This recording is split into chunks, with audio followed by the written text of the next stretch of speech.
Bonjour tout le monde, bienvenue à l'autre édition de Big Brother Titans Lowdown. And if you didn't understand that, what I said was, hi everyone, good morning, and welcome to another edition of Big Brother Titans Lowdown. Je m'appelle Gigi, and with me today is Velvet Sandpaper. Oringa, ding. Oh, Lord. Ding. I'm not going to give up the fact that, y'all are speaking French and Korean, and I'm speaking English. But it's all good. Just like she said, we're back again for another exciting episode of the BBTitans Lowdown. I mean, we missed out last week's edition. Sorry about that, by the way. In case you didn't know this, we saw the exit of Millie and Jenny O, which is kind of weird because the previous week before that, we kind of predicted that, Jenny Something O was going to go down with her. And Dara was excited about her leaving because she's like, oh, she's so bitter, which is true because, I mean, there was a lot of fights, especially with the pair of them working together as, like, just instigators of, like, a lot of violence. Yeah, so I'm kind of glad that she's out of the house too. Another person that's glad is Nana, but we'll talk about that some other time or much later on in the episode. Let's focus on what happened last night, which is we saw the exit of a darling Yaya. I didn't really see Maya leaving so early. I'll tell you this, right? I think that what happened was, last week, what I thought was going to happen, I said it was going to be between Marvin and Yaya or Olivia and Justin, pardon me. So what I thought was that Yvonne and her team, because of the relationship that Olivia has with her, were able to rally around and pull them up. But Marvin and Yaya don't really have that. It's like in this game, you have to love a contestant actively. It's not just okay to be like, oh, they're cool. It has to be like an active, like, I'm a die for this person. And I don't think Maya had that. It's one thing to be a fan just by watching. Another thing to actually follow it up with voting. Exactly. Yeah. So which was also crazy because I think this week we saw a lot of Yaya. It wasn't always in a positive light because she got into a lot of fights with Miracle. In case you don't know this, sometime this week there was a game called The Great Divide or a plot twist called The Great Divide that saw the girls and the boys take sides, stay with your agenda. And of course, the representative of the boys faction was a Miracle and the female faction was Yaya. And there seems to be a lot of fights, from between two of them and just Yaya generally just getting herself into some nasty business. I didn't see that coming. I think people would say that now she's getting a lot more comfortable and like a snake is shedding its skin, and you cannot pretend to be one thing for like that long, and now it's like, oh, she's coming through with the kind of person she really is, which is deceptive. I'm glad you mentioned sneaky, snake because that's the word people have used to describe her. After she was talking about Yemi to Miracle about how Miracle is she's gonna take care of him, or he's on his side. Then to Yemi, how he's misunderstood and all that. But to Yemi, she said something completely different. And I was shocked. Is he trying to get on Yemi's good side? Is she trying to do? I mean, what's that about? I think it might be her.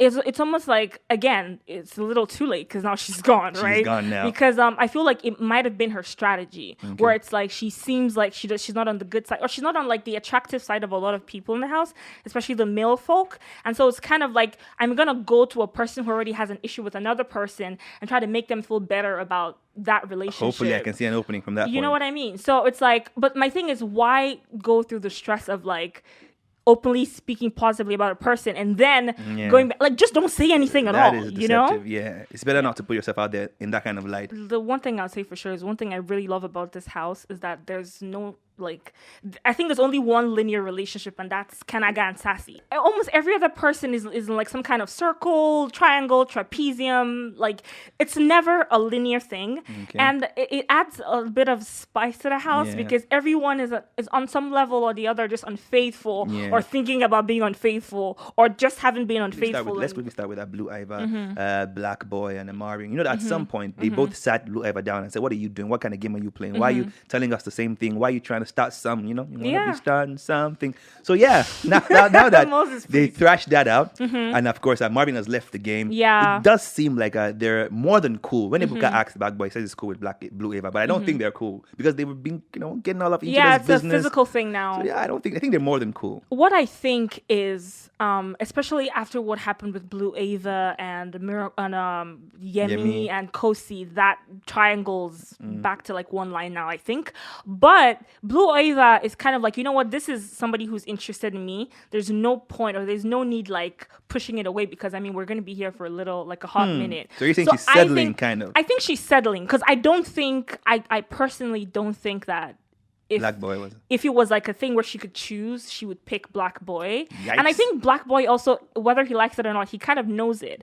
But he's also at a point where it's like, oh, you know what? It's the house. Nobody really cares or whatever. So I'll settle, for being the one that someone is settling with. But I think Black Boy is a sweetheart and Blue Eva is quite dangerous. So I hope he doesn't get hurt from the whole dynamic. Right. Well, speaking of getting hurt and the comeuppance that people deserve for their actions, Yemi is finally getting a taste of his own medicine. Oh my God, he's getting I love it. in a horrible way. J'aime bien ça. Oh my God. I absolutely love it. And the thing is, I love it because now it's like he's sitting, it's like before it was a picture, right? And he was in the picture and everybody else was looking in on the picture. But now he's in the picture and it's like, whoa, okay, so this is me watching everything that I was doing before pretty much happening to me again. And you know what? That's that thing they say about men. It's like they can't really take what they serve. Yeah. And now he's choking on it. And of course, why I feel bad is this situation whereby you don't really appreciate what you have until you lose it. It's also an ego thing because now another guy's encroaching in his territory. So he's feeling, but the dynamic between him and Tabang is saddening. Because he was almost literally begging Tabang to let his girl go. I'm like, yo, man, I thought you were the alpha. It is. I thought you were the big boss. You know what it is? And it's also bordering on like a self-deception of some sort because it's like, I'm trying to beg you to leave this girl alone, knowing fully well that I've done some shit in the past. And I'm still doing some shit. But now I'm going to do it under the guise of asking you to focus on another girl who likes you. So let's just make it look like I'm not begging you to leave her because of me. I'm begging you to leave her because of another girl.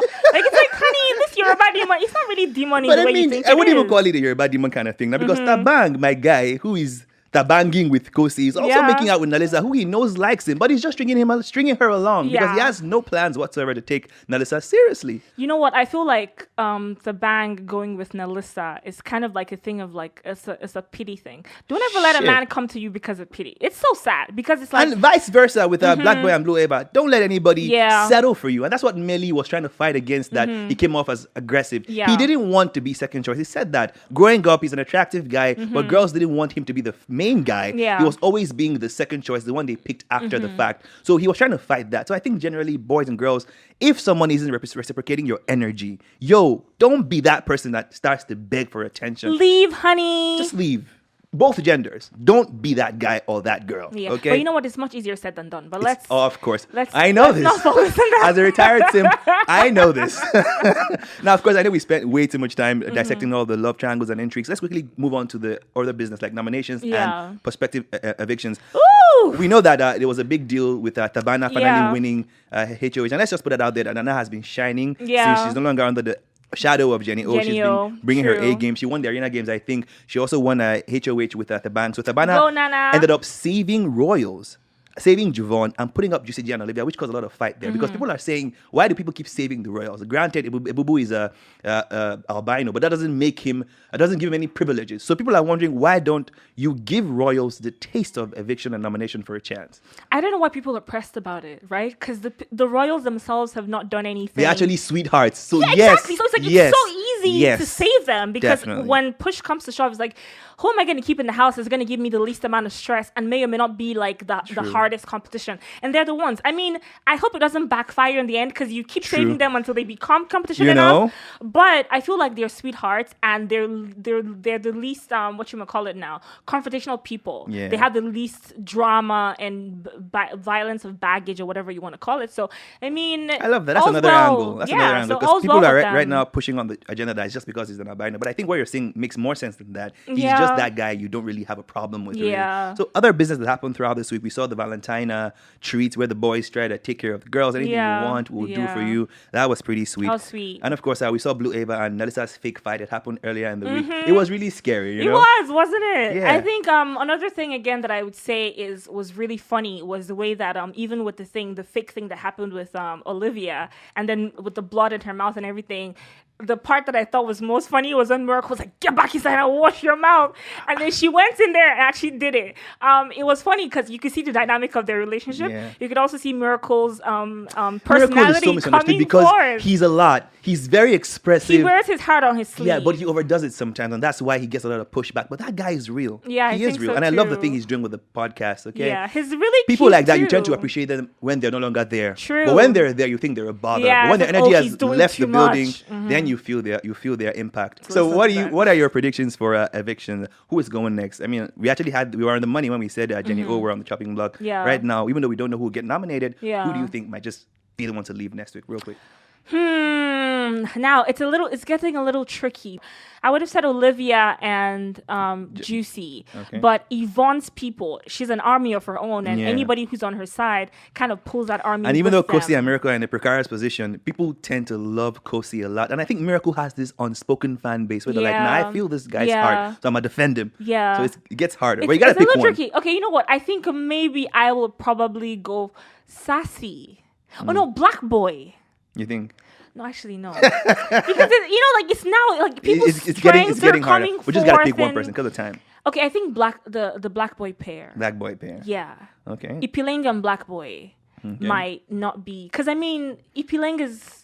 It's like people are still trying to kinda figure like a out what weak she link of a is sort. exactly. And Black Boy is, people like him, but I'm not sure. It's that thing of like they like him, but not actively enough to pull him out of Okay. it. But I mean, again, only time would tell. In my opinion, I'm looking at I don't know why, because I know Yvonne is strong, but I'm looking at something. Justin and Yvonne. Yeah. They should probably watch out. Something tells me Javon might be on the chopping block, but we never know. Right. There's only one way to find out. I mean, next week, of course, we're going to be able to see that. Something that I also think was very interesting was the live eviction show. I just want to say, Ibuka, you're doing an amazing job of shaking all those tables. Definitely. And the thing is, I absolutely love it when he literally would stand his ground, even when they're trying to be dilly-dally. flaky. And Khosi is the queen of She's being the queen. flaky. I feel like she's the most manipulated Yeah, person in Khosi the is house the great this manipulator, season. and Yemi is the professional liar. I So they would say belong that together. too. Yeah, they do. They are. They are Manipulator very similar. meets liar. Perfect Match pair. made in heaven. Match So, made I in mean, hell. there's also that. But I'm down for it. I'm down to Definitely. see all the dynamics that's going to happen this What week. an explosive week. Guys, catch out the BBTitans Lowdown. It comes out every week on the YouTube channel, Cool FM Nigeria. You don't want to miss that. We've got all the tea for you, the juicy Yeah. stuff, all that good stuff. Yeah. So, like we always say, À tout à l'heure. peace out, Girl Scouts.